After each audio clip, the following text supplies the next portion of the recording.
नमस्कार दोस्तों, स्वागत है आप सभी लोगों का एक बार फिर वेरिएंट्स एकेडमी चैनल पर। आज है 15 जनवरी और 15 जनवरी से रिलेटेड जितने भी मोस्ट इम्पोर्टेंट क्वेश्चन हैं वो इस वीडियो में डिस्कस करते हैं। तो चलिए शुरू करते हैं।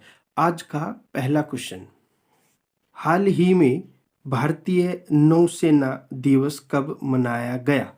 तो इसका सही आंसर है 15 जनवरी को भारतीय नौसेना दिवस मनाया गया है।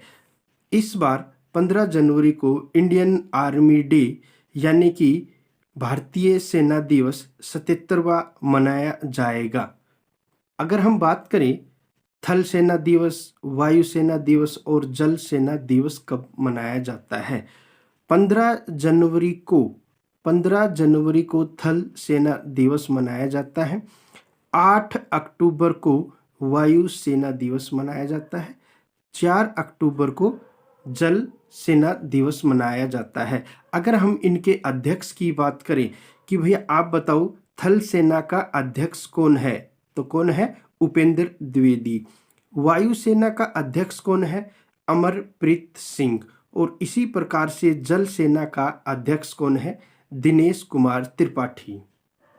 हाल ही में जोरान मिलनोविक को किस देश का राष्ट्रपति फिर से बनाया गया है? तो इसका सही आंसर है क्रोएशिया।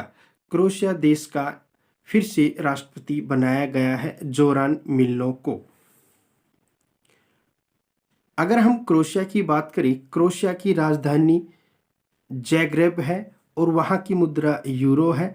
राष्ट्रपति अभी हाल ही में बनाए गए हैं सेकंड टाइम जोरान मिलनोव। प्रधानमंत्री वहाँ के कौन है? एंड्रेज प्लेंकोविक वहाँ के प्रधानमंत्री हैं। क्रोएशिया को 2013 में यूरोपियन मेंबर का सदस्य बनाया गया था और 2023 में यूरो करेंसी अपनाने वाला 20वां सदस्य देश बना था क्रोएशिया। अगर हम बात करें देश की राष्ट्रपति कौन कौन से बनाए गए हैं, फिर हम उपराष्ट्रपति के बारे में बातें करेंगे। तो सबसे पहले अगर हम बात करें हाल ही में कुछ नए राष्ट्रपति अपॉइंटमेंट किए गए हैं, तो चाड देश का राष्ट्रपति कौन है? इद्रिस डेबी। मैक्सिको का राष्ट्रपति कौन है? क्लाउडिया शिएनबाम। ईरान के राष्ट्रपति का नाम क्या है? मसूद पेजेकियान। वियतनाम के राष्ट्रपति का नाम क्या है? Luong Cuong. और बोत्सवाना के राष्ट्रपति का नाम क्या है? डूमा बोको।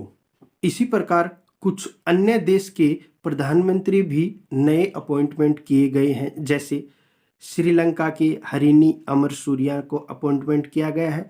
मॉरिशस देश का नवीन राम गुलाम। थाईलैंड के प्रधानमंत्री का नाम पेटोंग टोन शिनावात्रा है। नीदरलैंड का डिक सुप और यूके का है प्रधानमंत्री किर स्टारमर। अगला क्वेश्चन, कश्मीर में जेडमोड सुरंग या सोनमर्ग सुरंग की लंबाई कितनी है? तो इसका सही आंसर है 6.5 किलोमीटर है। इसे जड़ मोड़ इसलिए कहा जाता है क्योंकि यह सड़क के जड़ आकार के हिस्से को बाईपास से कनेक्ट करती है। जड़ मोड़ सुरंग 2400 करोड़ रुपए की लागत से बनाई गई है। इसका निर्माण 2015 में शुरू किया गया था। भारत का सबसे लंबा रोड टनल कहाँ पर बनाया गया है? तो जम्मू एंड कश्मीर में बनाया गया है। इसका पुराना नाम क्या है? तो चेनानी नासरी सुरंग, ये तो पुराना नाम है। और अगर हम नए की बात करें, नया नाम क्या है? डॉक्टर श्यामा प्रसाद मुखर्जी इसके टनल का नया नाम रखा गया है। भारत की सबसे लंबी रेलवे सुरंग कौन सी है? पीर पंजाल रेलवे सुरंग, जो कि जम्मू एंड कश्मीर में है। 11.2 किलोमीटर इसकी लंबाई है। भारत की सबसे लंबी नदी पुल कहाँ पर है? असम में है, जिसकी लंबाई 9 किलोमीटर है।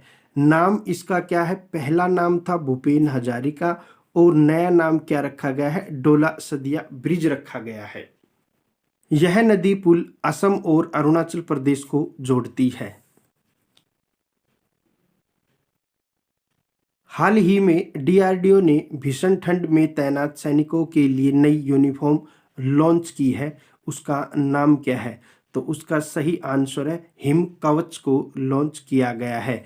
डीआरडीओ ने 11 जनवरी को सियाचिन और लद्दाख बॉर्डर पर भीषण ठंड में तैनात सैनिकों के लिए एक नई यूनिफॉर्म लॉन्च की गई है, जिसका नाम क्या है? हिम कवच यूनिफॉर्म। अगर हम डीआरडीओ की बात करें तो डीआरडीओ की फुल फॉर्म होती है डिफेंस रिसर्च डेवलपमेंट ऑर्गेनाइजेशन। इसकी स्थापना 1958 में हुई थी और इसका हेडक्वार्टर नई दिल्ली में है। यहाँ के चेयरमैन का नाम क्या है? यानी कि डीआरडीओ के चेयरमैन का नाम क्या है? समीर कामत। और फर्स्ट चेयरमैन कौन है डीआरडीओ का? तो दौलत कोठारी है। आपको कमेंट में बताना है डीआरडीओ डे कब मनाया जाता है। हाल ही में किस राज्य सरकार ने 12 जनवरी 2025 को स्वामी विवेकानंद युवा शक्ति मिशन को शुरू किया है? तो इसका सही आंसर है मध्य प्रदेश में शुरू किया गया है। अगर हम इसके उद्देश्य की बात करें तो इसके उद्देश्य है राज्य सरकार 2028 तक 70% से अधिक युवाओं को रोजगार देगी। 2030 तक सभी युवाओं को 12वीं कक्षा को पूरा करवाएगी। रोजगार के खाली पदों को भी भरा जाएगा। इस योजना के माध्यम से यह टारगेट डिसाइड किया गया है। मध्य प्रदेश की अगर हम बात करें तो मध्य प्रदेश की राजधानी भोपाल है। वहाँ का सीएम मोहन यादव है। और अगर हम गवर्नर की बात करें मंगू भाई छगन भाई पटेल वहाँ के गवर्नर हैं। देश की पहली सोलर सिटी कहाँ पर लॉन्च की गई है? सांची में। देश का 57वां टाइगर रिजर्व कहाँ पर बनाया गया है? तो ये भी एमपी में बनाया गया है, जिसका नाम क्या है? Ratapani tiger reserve. अगले क्वेश्चन की बात करें, हाल ही में राष्ट्रीय मानव तस्करी जागरूकता दिवस कब मनाया गया है? तो इसका सही आंसर है 11 जनवरी को मनाया गया है। अगर हम बात करें मानव तस्करी विरोध दिवस, ये कब मनाया जाता है? तो ये 30 जुलाई को मनाया जाता है। भारतीय संविधान के किस अनुच्छेद में मानव तस्करी का वर्णन किया गया है? ये क्वेश्चन भी कई बार आ चुका है। तो इसका सही आंसर अनुच्छेद 23 में इसका जिक्र किया गया है। 1 जनवरी को डीआरडीओ डे मनाया गया है और ग्लोबल फैमिली भी 1 जनवरी को मनाया जाता है। 2 जनवरी को भारत रत्न दिवस मनाया जाता है। 2026 में सांसदों के अध्यक्षों और पीठासीन अधिकारियों के 28वें सम्मेलन की मेजबानी कौन करेगा? तो इसका सही आंसर है भारत इसकी मेजबानी करेगा। CSPOC का फुल फॉर्म होता है conference of speaker and president of parliament, इसकी फुल फॉर्म होती है। अगर इस सम्मेलन में भारत की सांस्कृतिक विरासत, परंपरा और समावेशी शासन को प्रदर्शित किया जाएगा इस सम्मेलन के माध्यम से। हाल ही में वनडे इंटरनेशनल में सबसे तेज 4000 रन बनाने वाली पहली भारतीय खिलाड़ी कौन बनी है? सबसे तेज की पूछा गया है, तो इसका सही आंसर है स्मृति मंधाना ने सबसे तेज 4000 रन अभी हाल ही में बनाए हैं। दोस्तों, आपके लिए एक होमवर्क क्वेश्चन है जिसका आंसर आपको कमेंट बॉक्स में बताना है। आज का क्वेश्चन है गोवा कब आजाद हुआ था? और कल के क्वेश्चन का सही आंसर है डी, यानी कि आतिशी मार लेना। अगर आपको हमारा सेशन अच्छा लगा है तो आप हमारा टेलीग्राम भी ज्वाइन कर सकते हैं, जिससे आपको डेली पीडीएफ भी मिल जाएगी। तो बस दोस्तों, आज के लिए इतना ही। कल फिर मिलते हैं नेक्स्ट वीडियो में। तब तक के लिए जय हिंद, जय भारत, वंदे मातरम।